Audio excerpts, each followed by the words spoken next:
Hey, what's going on, guys? Flick here, and welcome back to another episode of the FIFA 17 career mode with Southampton. Now that we are in December, the January transfer window is fast approaching, and you guys have started to leave some transfer suggestions for me to check out, and I have added a couple of players into the short list, and I've combined some of your suggestions with players that I've currently been scouting out, and their contracts are expiring in a few months, so we might be able to pick up some of these players on the cheap. I'm mostly looking for a winger, particularly a right winger, but a couple of these players could play on both the left and the right side. Overall, though, I think we're going to make one major signing in January. With this being the last season of this career mode, I'm pretty much disregarding all aspects of our profit. I'm purely focusing on domestic and continental success. Speaking of continental success, we'll be playing our final match in the EuroLeague group stage against Lech Poznan. Although we've already secured our place in the future stages of the EuroLeague, I'm still looking to get a win and maybe even challenge for that top spot in our group and overtake Hertha Berlin.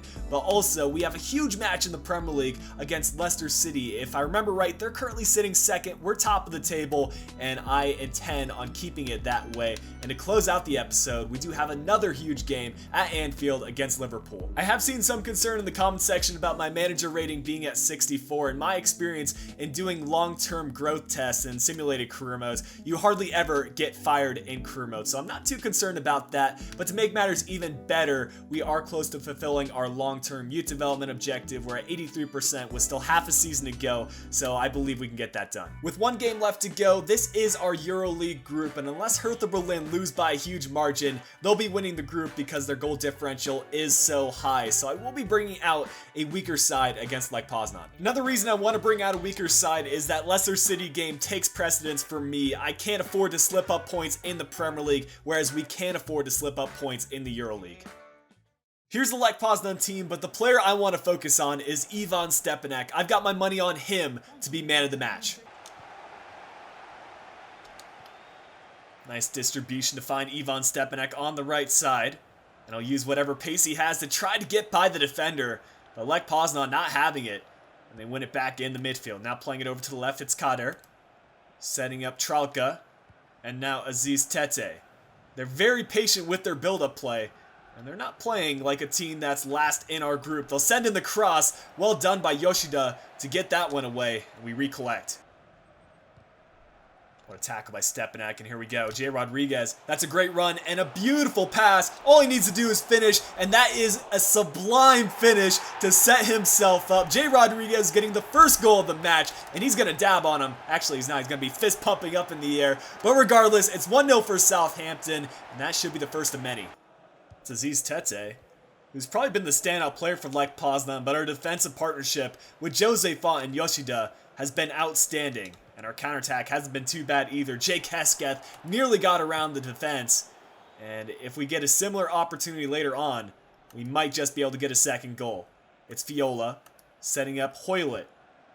And now inside to Tralta. Jordan Ibe tracking back, unable to deal with it. And Fraser Forster needs to make a save. With 45 minutes done, all the meaningful statistics are in our favor. 6 shots, 4 on target compared to Lech Poznan's 2-1. They do have the possession advantage, but they're not doing anything with it. So if they want to keep on holding on to possession, so be it. We'll see 2 changes at the break. The first one bringing on Mamawepa for Jose Font. The other taking on Oriol Romeu for Harrison Reed. There's Mamawepa coming in big. We haven't given him much play time for our Youth Academy players, and that's really a shame. Had we had more time with the Southampton career mode, I think we could have developed some incredible Youth Academy talent. But Jay Rodriguez looking to add on a second goal, and all signs point to him being man of the match rather than Ivan Stepanek, but I'm completely fine with that. It's a good takeaway by Aziz Tete and Junior Hoylett. Some good build-up play by Lech Poznan. They deserve to score here. And that they will. No way that Fraser Forster could get down and save that one, and fair play to them.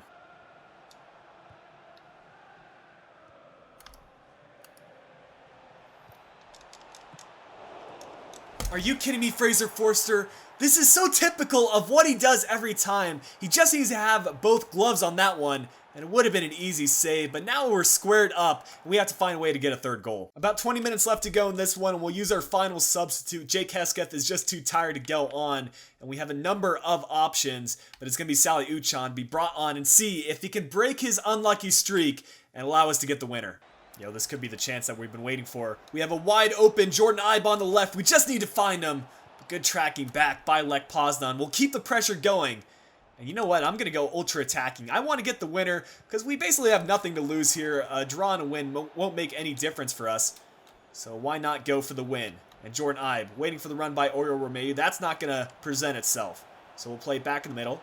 It's Stepanak to set up Sally Uchan. Now over to Jordan Ibe. He plays it through to Romeu. He needs to find a way to cross this one in. He'll do so to the far post. No one there. But we win a couple of headers. It's cleared away.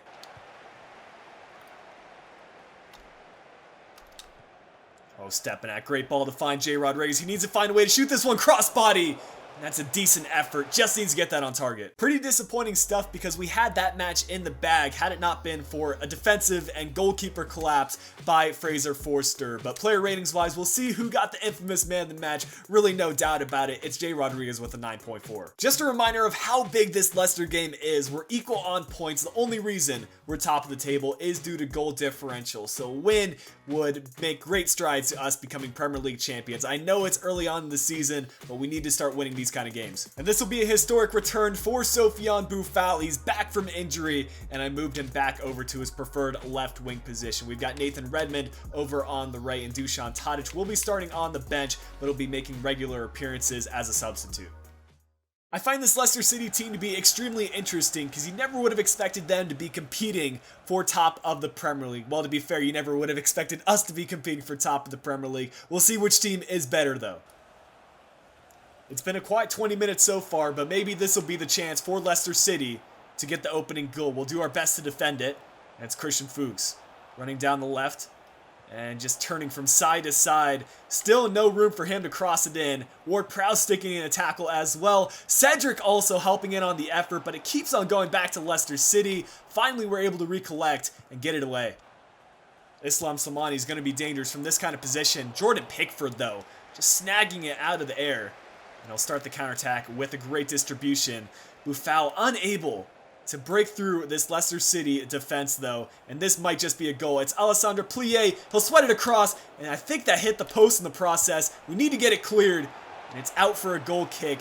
10 scenes for us, and I don't know how we haven't conceded. We'll go into the halftime break on an underwhelming performance. We only managed 2 shots, 0 on target, whereas Leicester got 2 shots and 1 on target. I thought they had much more than that, so it's still really anyone's game, and one player just needs to step up for us. Volans just turned the defender. He set up Kovalenko. He'll shoot the long shot, and it's Schmeichel finally pulling off the save. That was a rocket of an effort by Viktor Kovalenko. Just looking at the replay, how quickly Schmeichel had to react to that. We'll get a corner kick out of it. Who's going to be coming short? It's Sofiane Boufal. I missed him on these short corner kicks. And maybe he can make his return heard. We'll set up Viktor Kovalenko here in the middle. And someone just needs to be an option here at the 18-yard box. It's Semedo. One more pass will find Schneiderlin. He'll go to the byline and send this one to the far post. It's another corner kick. Well, it's Leicester City who have been applying the pressure lately, but we're on the counterattack. And it's Nathan Redmond to set up Schneiderlin. He'll shoot this one and takes a deflection on the path. We get another corner kick. We haven't been able to score yet. And Sofiane Boufal trying to change that, playing in the middle. It's Kevin Volland sweating it across to Virgil van Dijk. But Koulibaly with another interception. I think it's about time we made some changes with 23 minutes left to go, and it's a tough choice on who to take off. But one player I do know I want to bring on is Jay Rodriguez because he got 2 goals in that EuroLeague fixture. So what makes the most sense to me would be moving him to striker. So we'll take Redmond off, swap Rodriguez and Kevin Volland. Outside of that, I'm going to be bringing on Højbjerg for Ward-Prowse, and our last substitute is going to be a tough one, but Dusan Tadic coming in for Sofiane Boufal. Oh, what a tackle by Morgan Schneiderlin, and it was a clean one as well. Kovalenko able to recollect, find Schneiderlin. Can he get the winner? It falls to Jay Rodriguez. He's turning by a couple of defenders, but we just can't get that shot off. 10 minutes left to go, and this is going to be the tensest 10 minutes of this career mode. This will probably be the last run of play, and Cedric needs to find an option. It's Højbjerg. We're going to find the perfect opportunity. Ruben Semedo will use his pace and try to send this one in to the far post. Viktor Kovalenko trying to get a volley on it. It's cleared away by Leicester, and that is full time, guys. What a match this was. And these kind of matches are what makes career mode worth it, where you're playing first versus second, and it was a battle to the end. At the end of the day, no one was victorious. And I think a draw is a fair result. Although we had twice as many shots as Leicester, we weren't nearly clinical enough. But for man of the match, it went to Virgil van Dijk. He won so many headers from the back line, and had it not been for him and Jordan Pickford pulling off so many saves, Leicester would have certainly scored. We have a monthly scouting update coming through from Sweden, and we'll see if we have any 94 potential players to add to the youth academy. And we have Simon Lundberg, 52 to 70 overall, and he has a nice value, so we'll sign him up. And continue, we'll see if we have any further 94 potential players. And we have Henrik Nystrom. His value is 160,000, so he's kind of on the cusp of things, but I'll still add him to the youth academy, and that'll be it for Sweden. Despite the fact that we got a draw against Leicester City, Watford were unable to overtake us for that top spot, but we have Liverpool up next. They're having a less than stellar season in 14th place, but they definitely have the quality in their side. A trip to Anfield will always be a tough one, but this is the team I have chosen for this away fixture. I'm hoping that we can get some goals in this one, and Kevin Volland can turn it up once again. Maybe even Viktor Kovalenko can tally a couple of goals.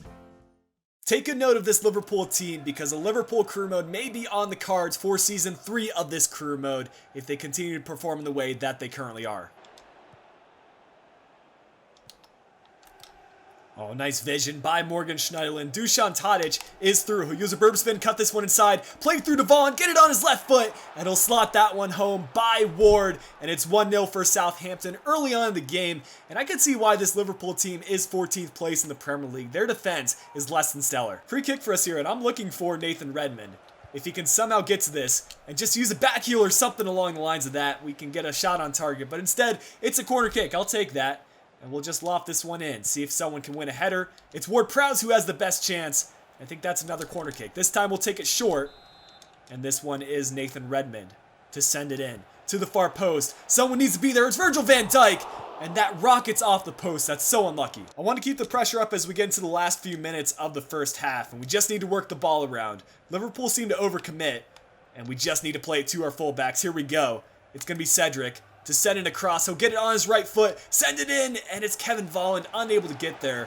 Laurie clears the way, but with Virgil van Dijk on header duties, you know he's going to be winning that. Tadic playing it through, and it's Kovalenko. Somehow we get a second goal out of it. I don't know how Dusan Tadic managed to somehow squeeze that one in, but Viktor Kovalenko with a cool, calm finish. He's going to celebrate with the manager. A solid first half from us from a less than perfect Liverpool team. And looking at the stats, you never would have expected this game to be 2-0 because Liverpool have created chances, but Jordan Pickford has been putting in his usual incredible performances, and we've just been able to convert our chances. We were a bit lucky towards the end to get that second goal, but you need to take those kind of chances. We'll go more defensive for the second half. Oyo Romeu coming on for Ward-Prowse, and the partnership between him and Schneiderlin should be enough to allow us to get a clean sheet.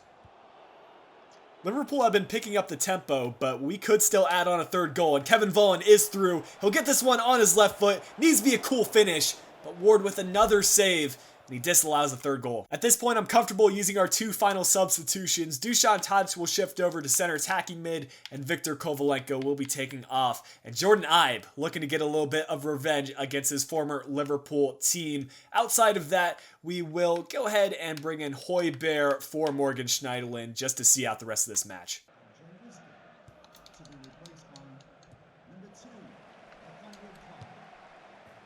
Oh my god!